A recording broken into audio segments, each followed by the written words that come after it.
നമസ്കാരം, strike ടോക്കറാണ്. BJP. സഖ്യത്തിൽ പ്രതിഷേധിച്ച് ഒരു വിഭാഗം T20 വിട്ടാലും T20യുടെ സംഘടനാ ശക്തിയും ബി.ജെ.പിയുടെ വോട്ട് ബാങ്കും ഒന്നിക്കുന്നതിലൂടെ വലിയ മുന്നേറ്റം നടത്താൻ സാധിക്കുമെന്ന് T20 സംസ്ഥാന എക്സിക്യൂട്ടീവ് അംഗം അഡ്വക്കേറ്റ് ചാർലി പോൾ. നിയമസഭാ തെരഞ്ഞെടുപ്പ് അടുക്കുമ്പോൾ ബി.ജെ.പി. 2020 നിർണായക സഖ്യം നീക്കത്തിൽ വലിയ ആത്മവിശ്വാസത്തിലുമാണ് ബി.ജെ.പി. ക്യാമ്പ്.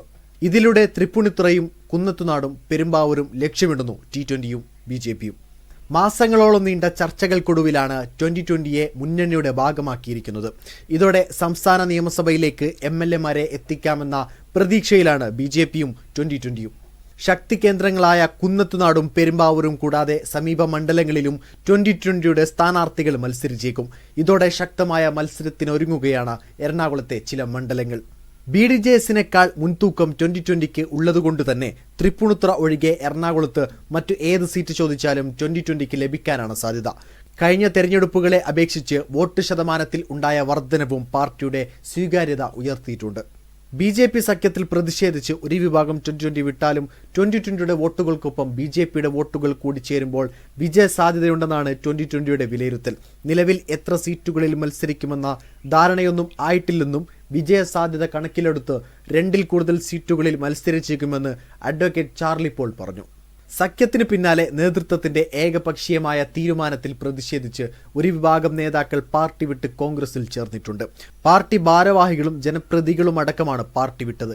NDAയിൽ ചേരാനുള്ള തീരുമാനം പാർലമെന്ററി ബോർഡ് അംഗങ്ങളോ വാർഡ് കമ്മിറ്റികളോ ജനപ്രതിനിധികളോ അറിഞ്ഞിട്ടില്ലെന്ന് പുറത്തുപോയ നേതാക്കൾ പറഞ്ഞു. തിരുവനന്തപുരത്ത് പോയി കുറച്ചുപേർ എടുത്ത തീരുമാനമാണിത്. ടെലിവിഷനിലൂടെയാണ് അറിഞ്ഞതു തന്നെ. ഇടത് വലത് മുന്നണികളിലേക്കില്ലെന്ന് പ്രഖ്യാപിച്ചാണ് 2020 പ്രവർത്തിച്ചിരുന്നതെന്നും പുറത്തുപോയവർ കുറ്റപ്പെടുത്തി. പഞ്ചായത്ത് തെരഞ്ഞെടുപ്പ് കണക്കുകൾ പ്രകാരം കുന്നത്തുനാട് മണ്ഡലത്തിൽ 2020ക്ക് ഏകദേശം 56,000 വോട്ടുകളുണ്ട്. മുൻപ് നടന്ന ലോക്സഭാ തെരഞ്ഞെടുപ്പിൽ ഈ മണ്ഡലത്തിൽ നിന്ന് പാർട്ടിക്ക് 46,000 വോട്ടുകൾ ലഭിച്ചിരുന്നു. ബി.ജെ.പിക്ക് മണ്ഡലത്തിൽ 10,000 മുതൽ 20,000 വരെ വോട്ടുകളുണ്ട്. NDA സഖ്യത്തിന്റെ ഭാഗമാകുമ്പോൾ ബി.ജെ.പി. വോട്ടുകൾ കൂടി ലഭിക്കുന്നത് 2020യുടെ സാധ്യത വർദ്ധിപ്പിക്കുമെന്നാണ് അവരുടെ കണക്കുകൂട്ടൽ. സഖ്യ തീരുമാനത്തിൽ വിയോജിപ്പുള്ള ചില വോട്ടുകൾ നഷ്ടപ്പെട്ടാൽ പോലും ഏകദേശം 10,000 ബി.ജെ.പി. വോട്ടുകൾ ലഭിച്ചാൽ ജയിക്കാവുന്നതേയുള്ളൂ. പെരുമ്പാവൂരിൽ 2020ക്ക് ഏകദേശം 18,000 മുതൽ 20,000 വരെ വോട്ടർമാരുണ്ട് തദ്ദേശ കണക്ക് വെച്ച്. ഇതിനോടൊപ്പം ബി.ജെ.പിയുടെ 20,000-ന് മുകളിൽ വോട്ടുകൾ കൂടി ചേരുമ്പോൾ സഖ്യത്തിന് ഏകദേശം 40,000 വോട്ടുകൾ ഉറപ്പിക്കാൻ സാധിക്കും. പെരുമ്പാവൂർ മണ്ഡലത്തിലെ വേങ്ങല പഞ്ചായത്തിൽ 2020ക്ക് 8 അംഗങ്ങളുണ്ട്. കൂടാതെ മുഴുവന്നൂർ, കൂവപ്പടി തുടങ്ങിയ സ്ഥലങ്ങളിൽ പാർട്ടി ശക്തവുമാണ്. ഇതോടൊപ്പം ബി.ജെ.പിയുടെ വോട്ടുകൾ കൂടി കൃത്യമായി സമാഹരിക്കാൻ കഴിഞ്ഞാൽ വിജയ സാധ്യത കാണുന്നു. എൽദോസ് കുന്നുപള്ളിയുടെ സ്ഥാനാർത്ഥിത്വവും ബന്ധപ്പെട്ട് കോൺഗ്രസിലെ തർക്കവും LDF-ലെ വോട്ട് ചോർച്ചയിലേക്കുള്ള സാധ്യതയും അവർ പ്രതീക്ഷയായി പങ്കുവെക്കുന്നു. ബി.ജെ.പി. വോട്ടുകൾ കൃത്യമായി പോൾ ചെയ്യപ്പെടുകയാണെങ്കിൽ പെരുമ്പാവൂരിൽ അട്ടിമറി വിജയമാണ് 2020 പ്രതീക്ഷിക്കുന്നത്. പെരുമ്പാവൂരും കുന്നത്തുനാടും കൂടാതെ മൂവാറ്റുപുഴ, ചാലക്കുടി, വൈപ്പിൻ നിയോജക മണ്ഡലങ്ങളിലും പാർട്ടിക്ക് ചില പോക്കറ്റുകളിൽ വോട്ടുണ്ട്. ബി.ജെ.പി. വോട്ടുകൾ കൂടി ചേരുമ്പോൾ ഇവിടെയും മികച്ച മുന്നേറ്റം നടത്താൻ സാധിക്കുമെന്നാണ് പാർട്ടി വിലയിരുത്തൽ. 2020 പ്രധാനമായും UDF വോട്ടാണ് ഭിന്നിപ്പിച്ചത്. 2 തെരഞ്ഞെടുപ്പ് കഴിഞ്ഞപ്പോൾ LDF വോട്ടിലേക്കും അവർ വേരൂന്നി.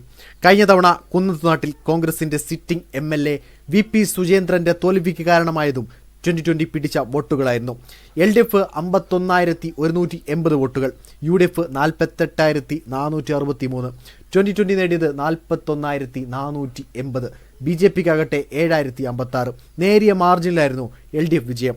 ഈ കണക്കാണ് ബി.ജെ.പിയെ മോഹിപ്പിക്കുന്നത്, വിജയ സാധ്യതയുടെ ആധാരവും. എന്നാൽ T20ക്ക് വോട്ട് ചെയ്ത എത്ര പേർ ബി.ജെ.പി. സഖ്യത്തെ അംഗീകരിക്കുമെന്നതും കണ്ടറിയേണ്ടതാണ്.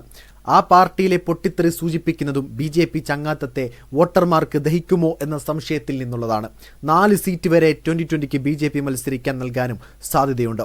വീഡിയോ ഇഷ്ടമായ ലൈക്ക് ചെയ്യുക, നിങ്ങളുടെ അഭിപ്രായം രേഖപ്പെടുത്തുക. കൂടുതൽ വീഡിയോസുകൾക്കായി ഈ ചാനലോട് തന്നെ സബ്സ്ക്രൈബ് ചെയ്യുക. This is strike talker signing off.